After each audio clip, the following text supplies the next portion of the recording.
Hello and welcome to this episode of the Millis Podcast, a show about ideas, books, and events from the Christian intellectual scene in Australia and beyond. I'm your host, Simon Kennedy.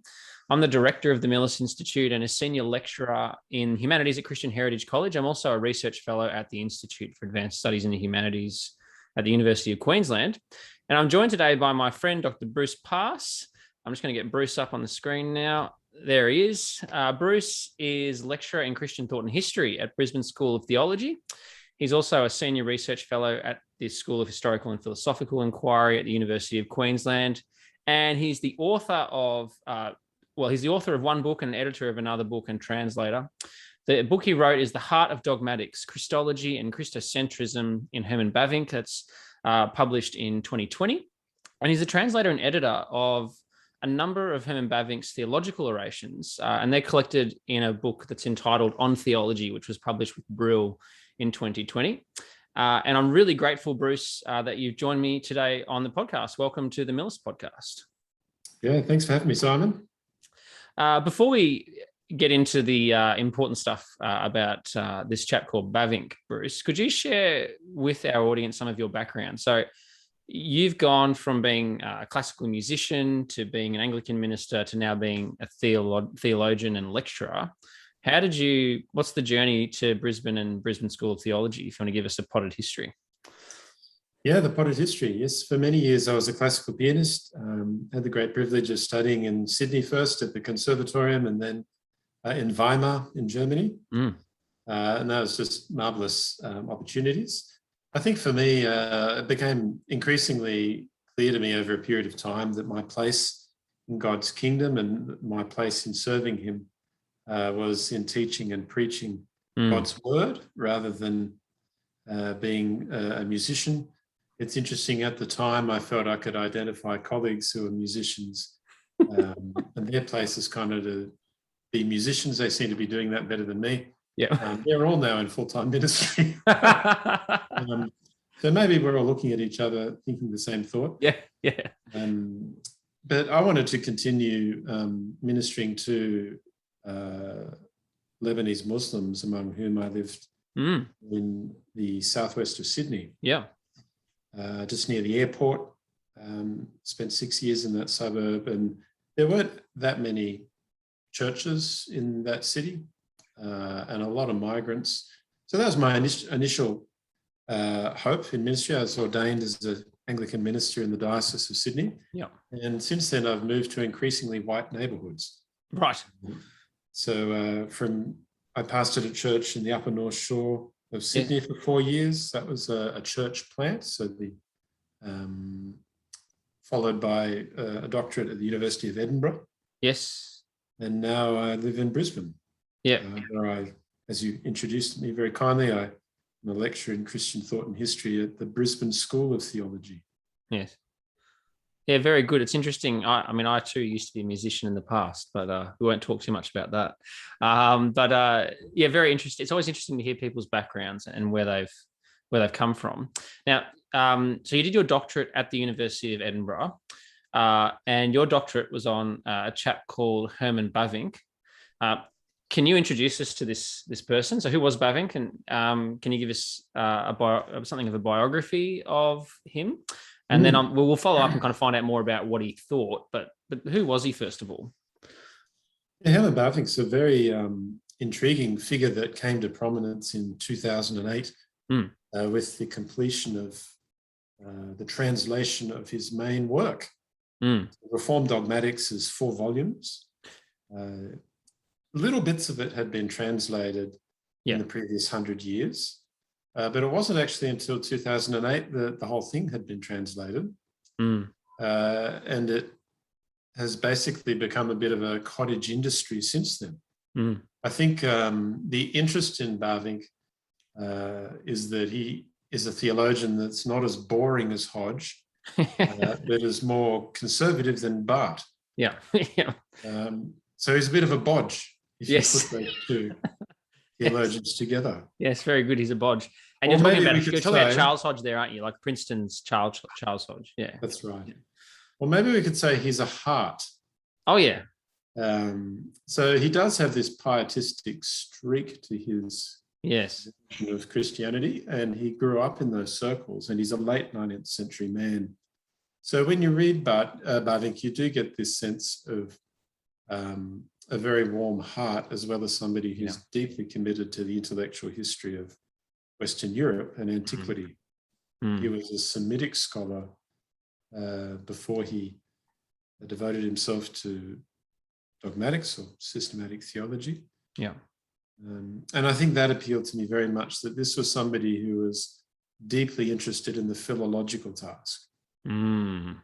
So original language is something I was very interested in. I'm delighted to learn all three biblical languages while I was at Moore College. Watching a theologian spending a great deal of time in a bit of Hebrew exegesis or Greek exegesis before he begins to think about a theological problem was very impressive. And also the fact that when I began to read his works, he would withhold giving his opinion until he had recounted what everybody else had said, which for him was a sequence of 19 centuries of Christian reflection. Yeah. And the really interesting part for me, I guess, was he would include in that philosophical developments. So he didn't restrict himself to just church figures.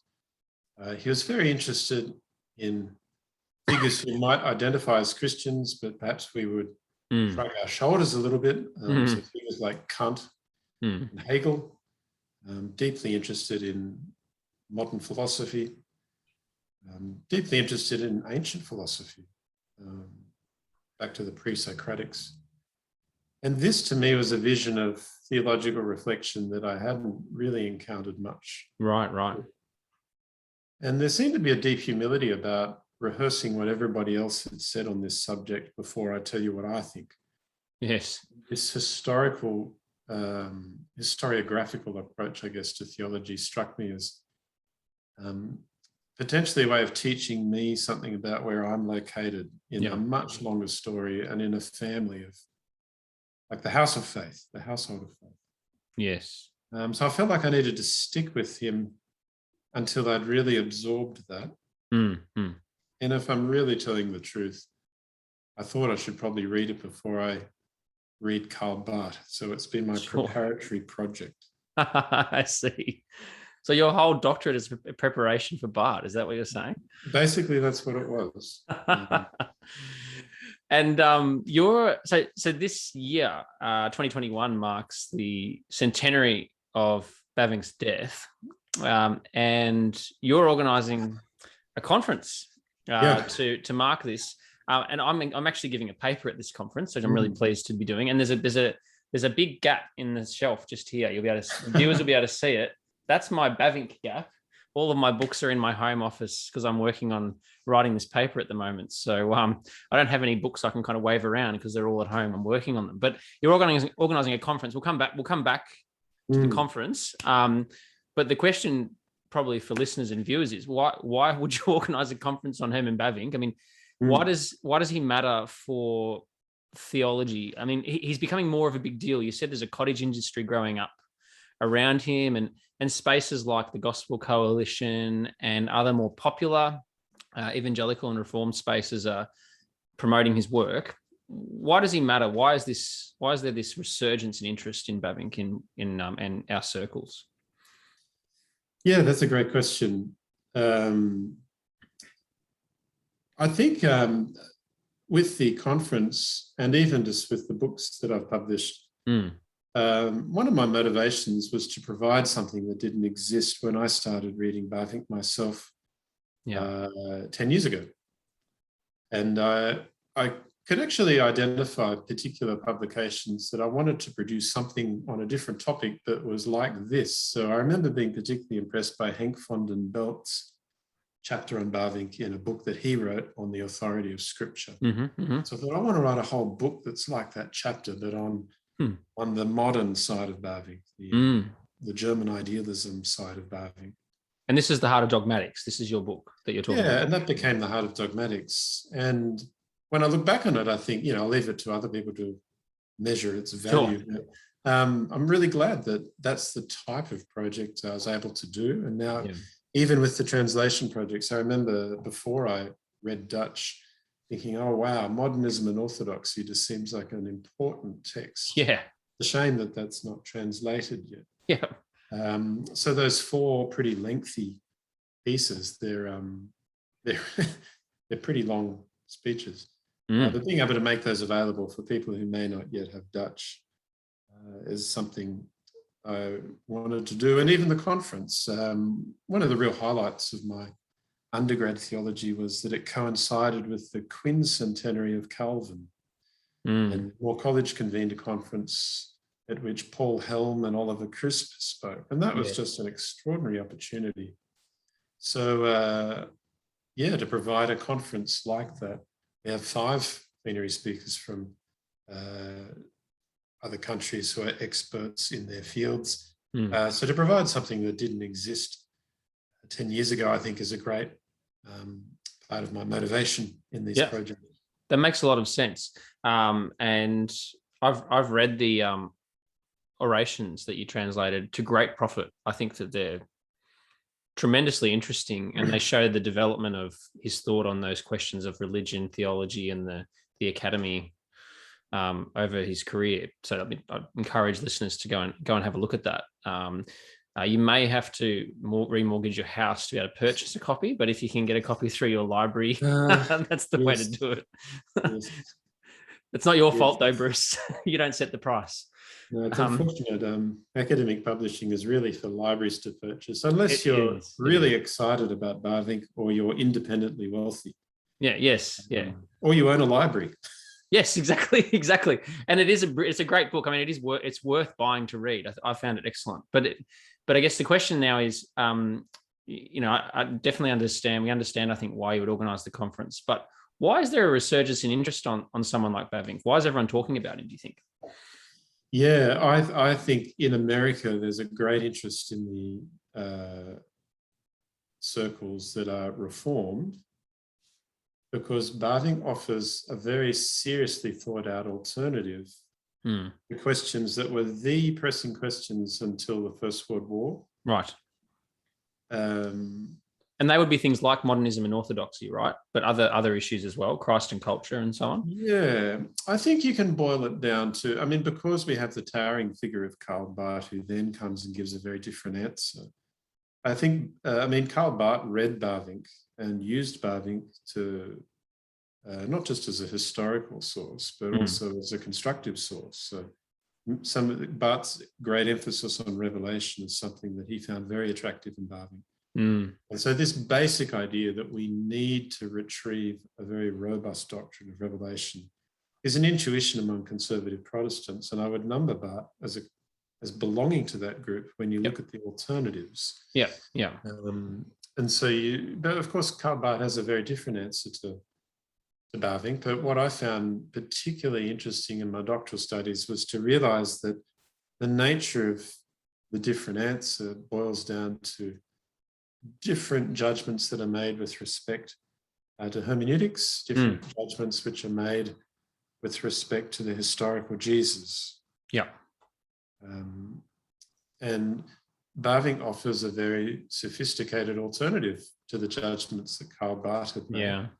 And now that we're far enough from Barth, scholars of all stripes recognise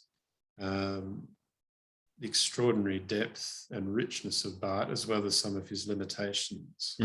So Bavinck shines as another alternative. Is there another way that he gestured towards, which it might be possible to travel?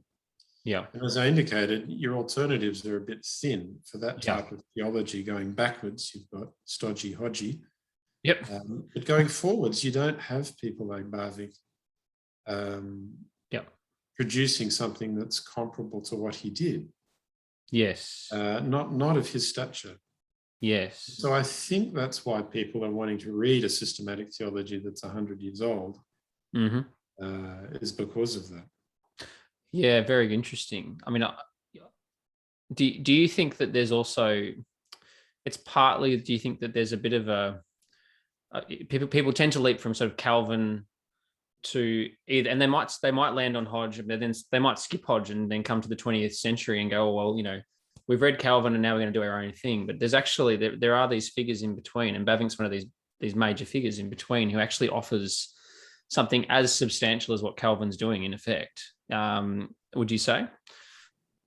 Yeah, I don't think it's just really hard to measure, the value of thinkers. I mean, often it's just the sequence of history in which these people are to be located. There are some very enthusiastic Bavinck scholars out there, but I'm actually the black sheep of the group. I don't think he is the kind of stature of thinker Calvin and Barth and Aquinas. These, well, I was going to say twin peaks, but now I've just said three names. Yeah, that's right. But I do think that I do wonder a little bit just about the unresolved nature of some of these theological problems. Yeah. One of the things I was particularly struck by in my time in Edinburgh was Professor David Ferguson, who's now the Regius Professor in Cambridge. He just made a passing comment that he thinks that some of the pre-war theologians are far more important than we realise, and they were grappling with these problems in very credible ways. And so people of the likes of Mackintosh and Willi Herman, so names that might just be familiar to people who've studied a bit of theology, but actually P.T. Forsyth is another thinker. Oh, yeah. People that were grappling with these problems in very rigorous ways. And Willi Herman was very important for Karl Barth. There's a really interesting quote from Brunner, who's the naughty sidekick to the natural theology argument between Karl Barth and Brunner. But Brunner says there's this group of theologians that led a neo-Calvinistic and neo-Lutheran renaissance and restated the doctrines of the Trinity and Revelation. And he lists off half a dozen names, among which Bavinck features. All right. Yeah. And I think probably when you look at that list of names, Bavinck is probably one of the most important figures there. But there are people like Schlatter.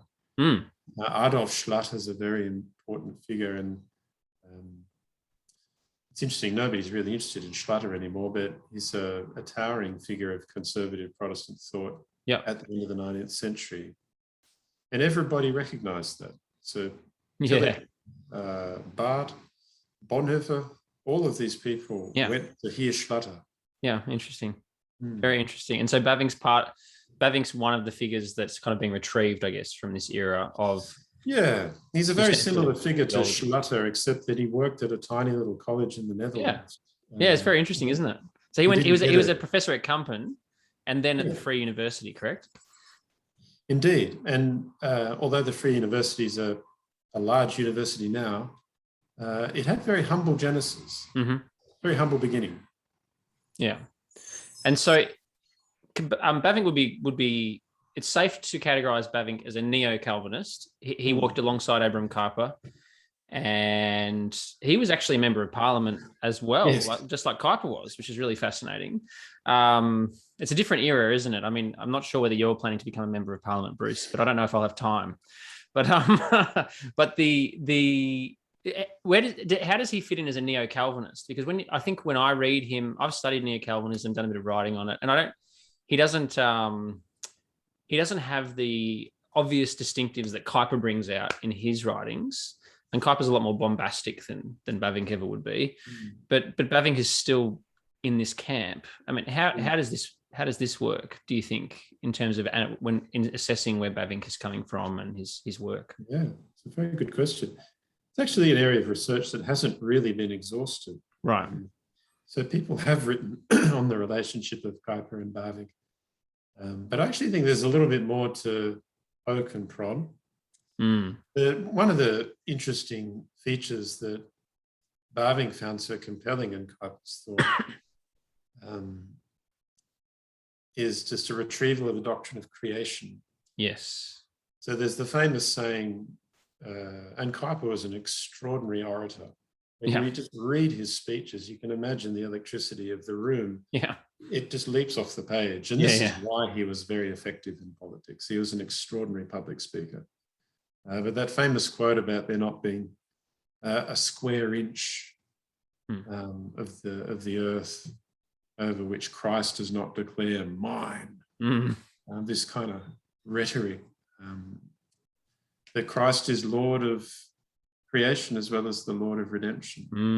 And what does that mean for the relationship between nature and grace? Yes. One of the things a lot of people don't give enough attention to is that the First Vatican Council is a very recent event. And we've got neo-Thomism bubbling away. So the relationship between nature and grace, between creation and redemption, is a pretty hot topic at the turn of the 20th century. So lots of people are really interested in the relationship of Christ and culture. And so I think Bavinck was particularly interested. What does it mean to be a member of a modern European society?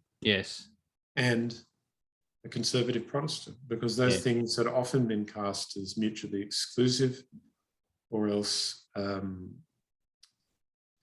you kind of had to compromise on one side of the equation if you were to fit in as a member of modern culture or a member of conservative churches. And Bavinck is really interested in being able to articulate, how is it possible for me to be a modern European man who's a citizen of the Netherlands, as well as a pretty conservative Reformed Protestant who's got that pietistic kind of streak to him.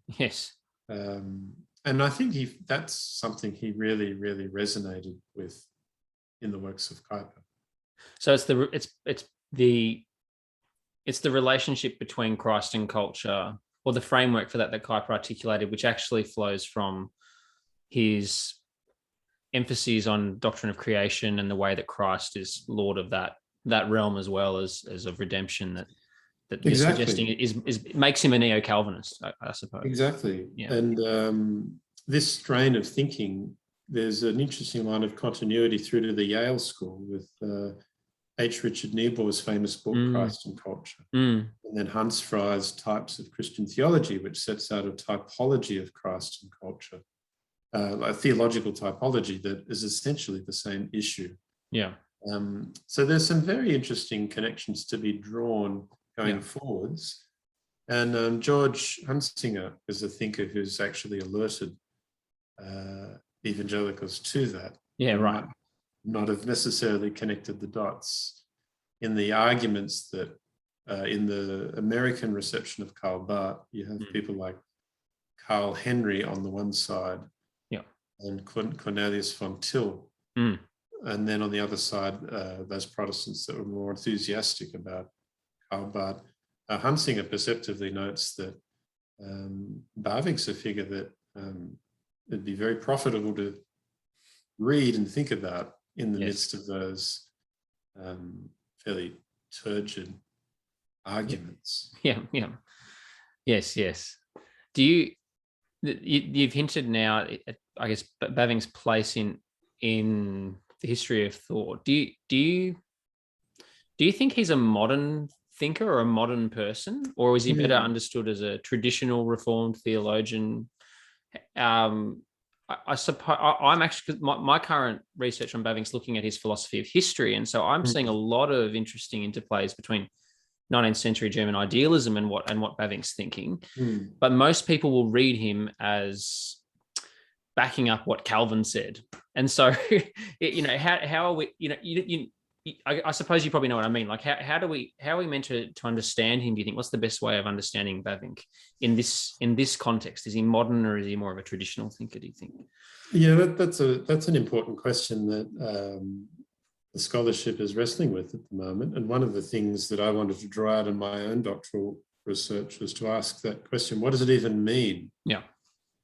So some people like to portray Bavinck as an orthodox thinker, others as a modern thinker, others as somehow a mixture of those two things. But what does it even mean to say that? Yeah, that's right. I spent quite a bit of time teasing out distinct threads, suggesting that, he's definitely historically a modern figure. I mean, a lot of the ways he looks at the world, he appropriates the central dogma thesis, which is a very 19th century way of thinking about the history of the development of dogma. Yep. There's quite a bit of German idealism in the Yep. philosophical apparatus that he uses. Yes. And he's, at the end of his life, he's even warming to the history of religion school, that they actually have some insights that we can profitably appropriate. Yet I think on key doctrinal decision, key moves that you make very early on in the piece, he simply reaffirms Reformed orthodoxy. And the key one is that the Bible is the word of God. Yep. That Jesus of Nazareth is the Christ of faith. Yeah. And so from this point of view, you cannot read Bavinck as somebody other than a theologian of historical Christianity. Yes. And so your question is a good one, and I think it's probably worth just waiting to see the ongoing engagement with the secondary literature. So I noticed just this morning that there is a conference being held in Amsterdam to mark the centenary of Bavinck's death, and one of the papers is there 1, 2, or 3 Bavincks? So this ongoing. There's always been 2, haven't there? Yeah, well, that's right. I rather cheekily suggested we need a hypostatic Bavinck. So I like that. That's good. 1 Bavinck and 2 natures. Yes. We'll see how that flies. Okay. Yeah, what does it mean to be a modern thinker? That's actually a question that people are trying to grapple with when they're reading Bavinck. Yeah. It strikes me, Bruce, reading Bavinck, that he's definitely a modern thinker in the sense that he is asking modern questions and trying to answer them with modern frameworks, whilst, as you said, still adhering very closely to Reformed orthodoxy. He doesn't, in fact, I'm not deeply read in him, but he doesn't seem to slip anywhere from what I can see in that regard. But he does.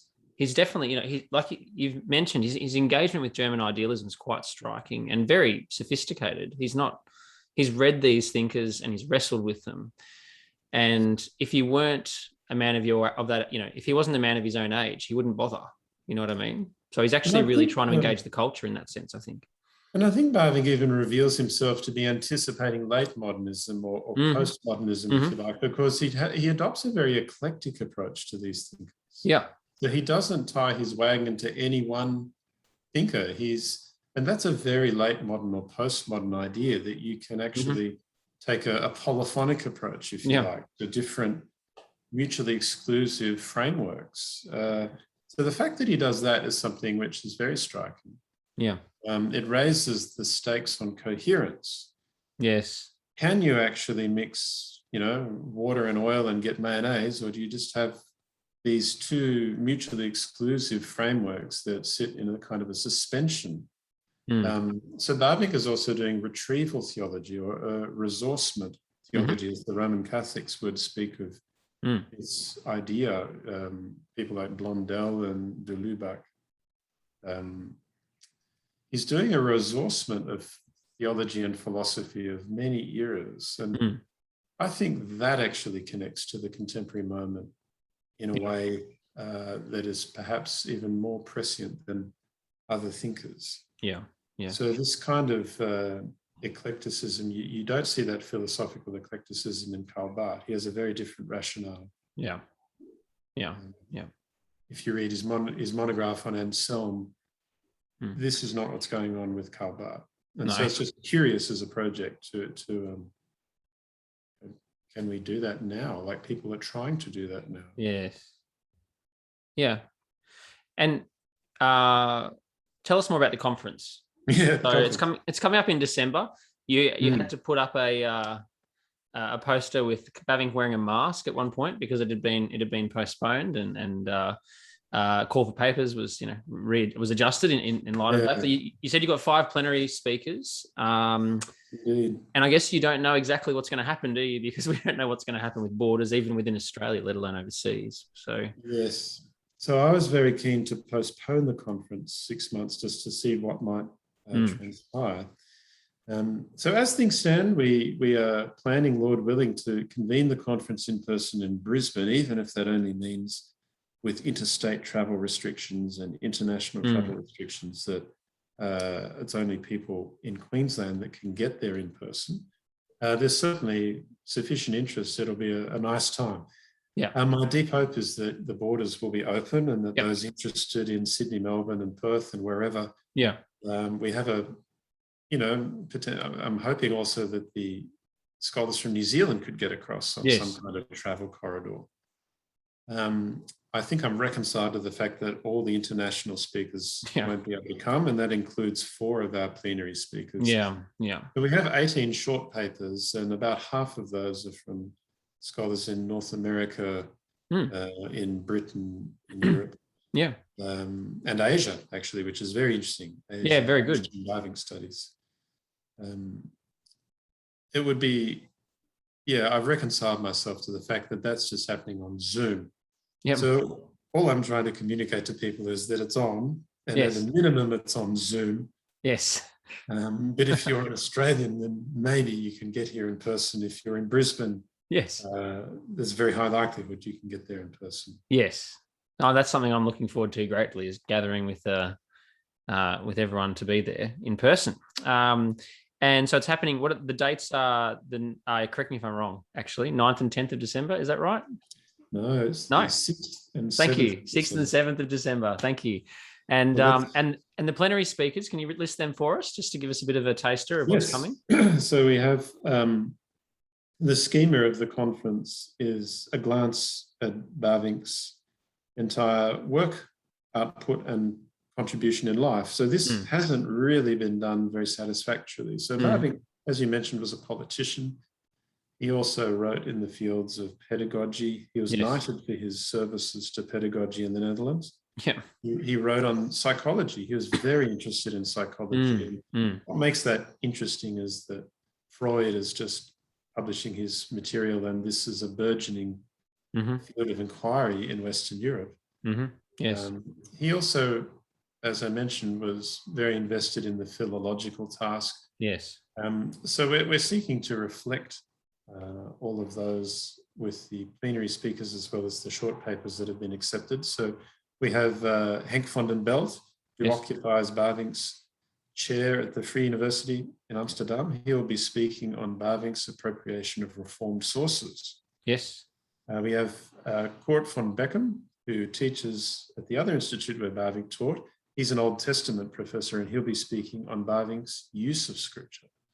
So not just his doctrine of Scripture, but how he actually makes that movement from the biblical text to a doctrinal conclusion.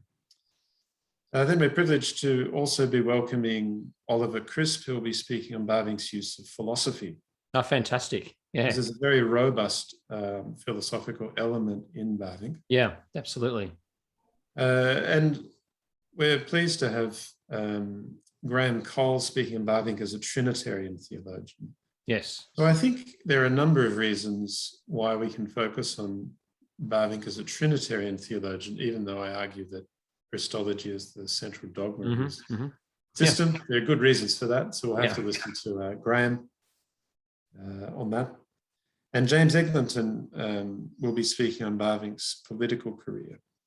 Great. And James, I'm assuming he'll be reflecting some of the research that he's been doing for the biography that he recently published. So indeed. So there is a nice section at the end of his biography where Bavinck is outlined in the political activity, his speeches in the first chamber of the Dutch Parliament. And James does a beautiful job of weaving that into a narrative of Bavinck's own life. James will definitely be speaking to his most recent research on the life of Bavinck.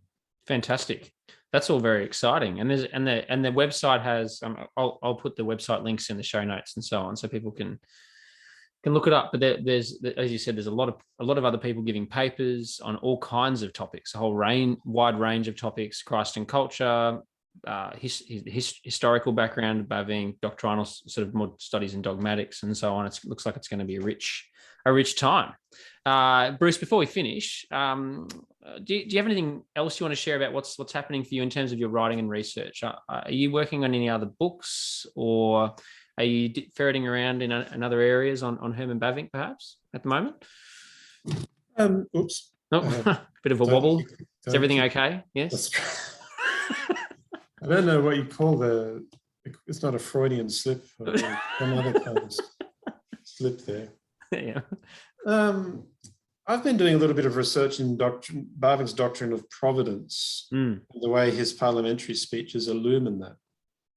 Yes, very interesting. Because one of the interesting things about Bavinck's ethics is that he's actually making speeches about what we should do in the East Indies. He's making speeches about what we should do about the League of Nations, what we should do about women's suffrage. Yes.